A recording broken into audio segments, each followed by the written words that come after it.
we wake. Hear Cats are amazing animals, but they're not exactly known for being cooperative. No. Off. good times just begun. Good girl. Sit. Stay. We know what we have, let's hold on tight. No. Found what we're looking for in life. Good girl. If your cat is high maintenance just like Mia is, you're going to wonder, how did I live without these tricks until now? I just came to Barcelona to visit my family for Christmas, and this is a completely new space for Mia. She doesn't know where the boundaries are, so every time I come into the kitchen, it's an open kitchen, she just jumps on the counter, runs to the fridge, and the whole counter is a mess of footprints mixed with litter. For us to live in harmony, I want to teach Mia some boundaries. Where can she be? Where I don't want her to be. The idea is to make this area here as a okay area for her to be, and all the rest where there's cookware that's going to be hot and where I manipulate food, I don't want her in this area because it's unhygienic and I don't want her to get hurt. This is no-go, this is go area. And as I teach her that, I was thinking, why don't you do a video and show everybody how you teach boundaries. Today's video is going to be 5 tricks that in combination are going to help you set up boundaries and keep them that way. I'm going to be using positive reinforcement. Positive reinforcement is nothing more than giving a reward to your cat whenever they do the thing that you're asking them to do. I'm going to be using fistfuls, which are high value treats that Mia, my cat, cannot resist. I have the treats ready, and I'm going to be teaching her the first of the 5 tricks that I think every cat owner should know, which is coming when cold. Because she already is on the counter, because as soon as she heard the tricks, she came running. What I'm going to do is take one of the treats and toss it away so that she runs after the treat, and then I'm going to teach her to come when cold. She knows that I have the treats with me, so I'm just going to take one of the treats, put it on the counter, and double tap. Mia, come here. It's not immediate, but it does work because she knows that I have treats. If, just like Mia, your cat does not respond, you can take the treats and repeat. Come here. Nice. She sees the treat next to the finger that just double tap. We're going to try to create a connection between double tapping and that being an indication of there's a treat nearby, there's a trick coming. If you have a clicker, as soon as your cat gets close to your finger, you click, then reward. Now Mia just came. Now that Mia is here, I need to get her to go away because I have treats, and she's not going to just go away for no reason because she wants what I have. So I will just take another treat and toss it away. To repeat the process, it's very simple. I put a treat down, come here. Click, and then she takes the treat.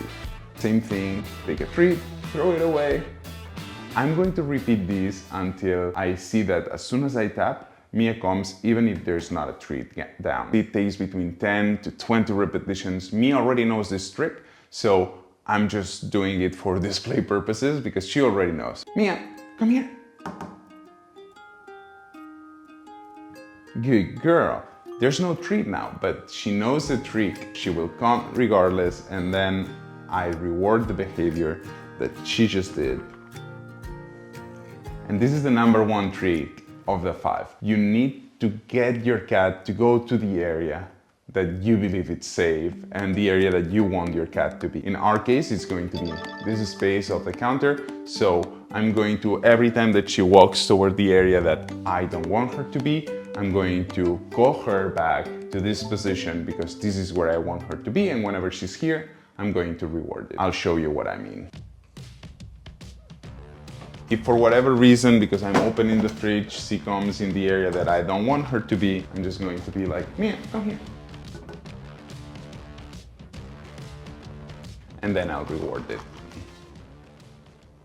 Once she's in the area that I want her to be, instead of having her standing, because that's a very easy way for her to start moving, I want her sitting down. In the case of a cat that has not been trained, you're going to see that as soon as you move, the cat is just following you around, trying to get that treat. That's totally normal. You take the treat, you put it between your middle finger and your thumb, and you point your index finger up.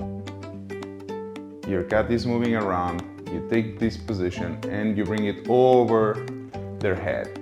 As soon as the treat gets over their head, they're going to want to follow it, and as they follow it, they will inevitably sit down. As soon as they sit down, you click and reward them for that. Let's do it again. Middle finger, thumb, index finger pointing up, and then she's going to be chasing you around, and you just approach it to them, and at some point, good girl. As soon as that butt touches the floor, you click, then reward. We're at a point where things start getting fun.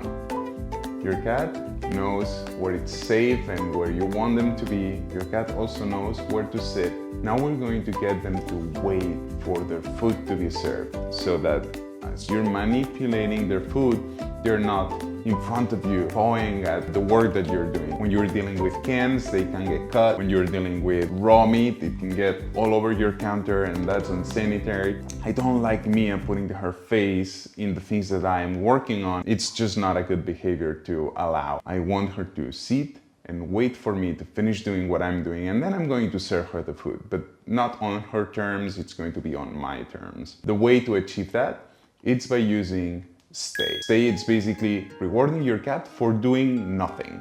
Nothing at all. I want her to sit and stay in position until I give her a go, meaning that she can leave the position and do whatever she wants. To teach her to stay, first I need her to sit, and then I'm going to say the stay command, and I'm going to reward her for doing nothing at all. Sit, she's sitting, stay.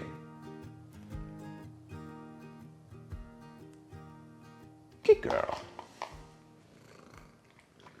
I'm going to do the same, and I'm going to do one step back, trying to encourage her to come towards me. If she doesn't move, I'm going to reward her. If she moves from this position, I'm going to lure her again into the position where she is now. I'm going to ask her to sit, and I'm going to do it again. Stay. Good. She's staying in position, so I reward it. If she doesn't stay in position, and for whatever reason, let's do an example. Stay. Now, throw the treat. She will try to chase the treat. There's no reward for moving, so I'm going to ask her to come here again. Sit. Stay. Let's try again. I throw the treat. If she moves, there's no treat for her. I reposition. She's sitting down, but she moved, so I want her to understand that she's not supposed to move from the position. So even if she's more or less in the same place, I will reposition her. I want her to be in the spot that she is when I say the stay command. So I'm going to reposition her, say sit, stay, and toss the treat again. I think in 4 or 5 repetitions, she's going to understand that she's not supposed to move, and then is when I reward the behavior. Yeah, come here. Sit. Stay. No, she was faster than me. Sit. Stay. Good girl. She's so smart. We did it 4 times. She already gets it. So now this is going to become the safe space. So we have 3 tricks already. Come when cold, sit, stay. The 4th trick, and I love this one, it's teaching your cat no. As soon as she starts moving, before she makes that step, I'm going to stop her on her track. It's an easy one. To teach no, we're going to continue using treats. This time, I'm going to put a treat on the counter, and while she's on a sitting position, if she starts moving, as soon as she starts moving, I'll say no, and I'll cover the treat. This is called negative punishment. In the case of positive reinforcement, basically what we're doing is we're encouraging reinforcement, we're encouraging a behavior by giving something good. In the case of negative punishment, we're removing something good to get them to stop the behavior. No. No. That's exactly it. No. Nice. Now she understands that if I say no, whatever she's going to do, she stops. The last trick that every cat owner should know, it's off.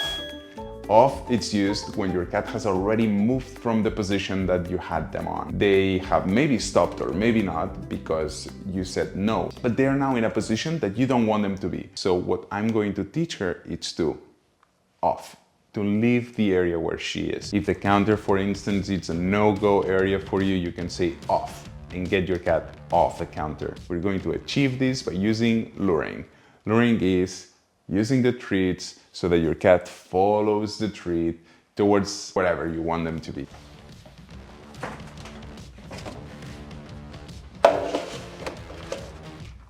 No, off. Good girl. No, off. See, now it doesn't work, but I take the treats off. Good girl. And she moves away with it.